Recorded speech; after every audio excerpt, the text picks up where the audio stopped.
a trembling hand, a broken voice, and a single sentence that could ruin everything. "Sir, you need to leave." The waitress whispered those 5 words just seconds before the billionaire boss was about to close a $200 deal. And in that moment, 2 lives collided in a way neither expected, and neither could undo. He was Alexander Hayes, the ruthless legend of Wall Street, the man who never heard no, the man who turned failures into empires. She was Elena Hart, a struggling waitress with a sick father at home, fighting every day not to break. 2 people living completely different worlds. And yet destiny had seated them at the same table tonight. And this was where everything changed. Chapter 1. The restaurant buzzed with polished laughter, expensive suits, clinking glasses, the smell of wealth floating in the air. Alexander sat at the center table, calm and powerful, signing what would become one of the biggest deals of the year. Reports were aligned. Lawyers alert. Investors smiling. Everything was perfect, except Elena. She rushed from table to table, hair tied back, shoes worn thin. She wasn't supposed to be serving this section. But when a co-worker didn't show up, she was thrown into the chaos, barely breathing, barely balancing the weight of her world. Her phone buzzed in her apron pocket. Dad's doctor calling again. Her heart stuttered. She couldn't afford to miss another update, but she also couldn't afford to lose this job. Alexander glanced up as their eyes accidentally met. His were sharp, assessing. Hers, tired but somehow gentle. For a second, the noise around them faded. Then the pressure returned. A man in a shiny Rolex snapped his fingers at her. "Miss, bring the champagne. And hurry!" Her hands shook as she popped the bottle. She had never opened such an expensive one before. And then, it happened. The champagne cork shot out, flying like a bullet, crashing into the investor's chest. The table gasped. Elena froze. Her heart turned to ice. The investor stood violently. "This is ridiculous! Who hired this?" Alexander leaned back, amusement sparking in his eyes. He raised a calm hand. "It's fine," he said smoothly. "It's just champagne." "Nobody died," the investor grumbled but sat back down. Elena exhaled. Barely. She returned to the table with shaking hands, trying to place new glasses. When suddenly she noticed a group entering the restaurant. Men with cold expressions scanning the room. Her stomach dropped. She knew them. Her father owed money. A lot. These debt collectors had come before. They always threatened. They always scared him. But tonight, they were here for her. Because she was the only one still earning. They spotted her. One of them smirked and began walking toward her. Her pulse roared in her ears. Without thinking, she turned to Alexander and whispered the most dangerous words of her life. "Sir, you need to leave. Right now," the investor scoffed. "Is this another mistake?" Alexander frowned. "Why would I?"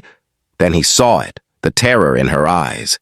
Not fear of a job, fear of a life falling apart. Everything inside him sharpened.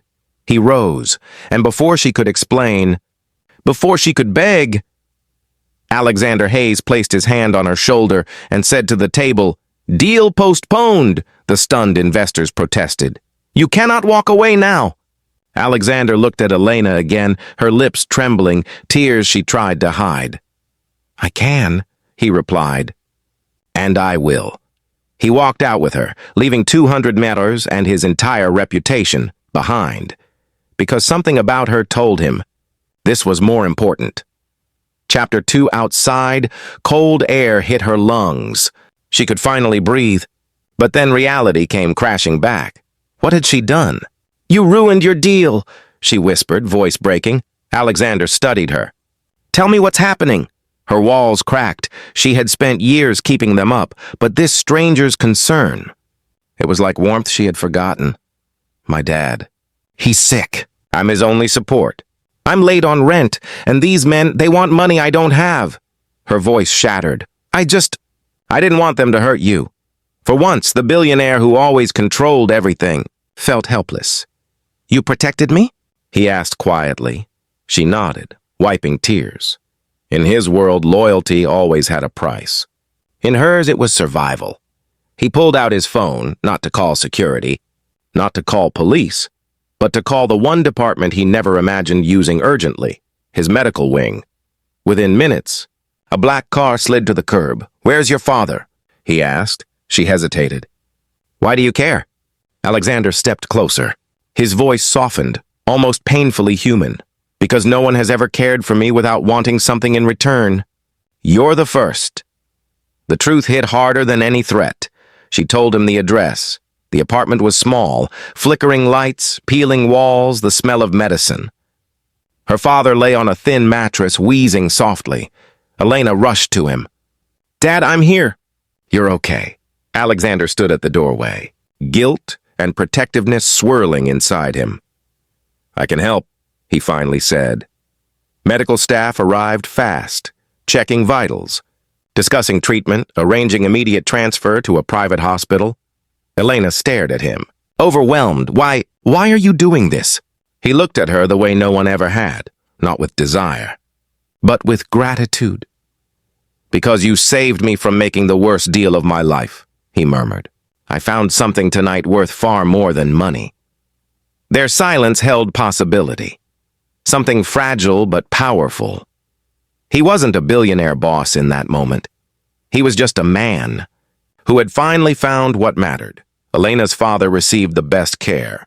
The debt collectors were removed permanently, quietly, efficiently. And the investors? They came crawling back. Deal saved, but now on his terms. Alexander returned to the restaurant days later, not as a customer, but waiting outside with a second car. Elena stepped out after her shift, still in her worn shoes. "Still that same brave heart," he smiled gently. "Ready to start a life where you don't have to run anymore?" Her breath caught. "Only if you stay," she whispered. He took her hand. Always. And for the first time in both their lives, the future looked beautiful. Sometimes, the greatest deals aren't signed on paper. They are written in the moments when your heart chooses what truly matters. And that night, when a waitress said, "Sir, you need to leave," he didn't just walk away from his deal, he walked toward his destiny.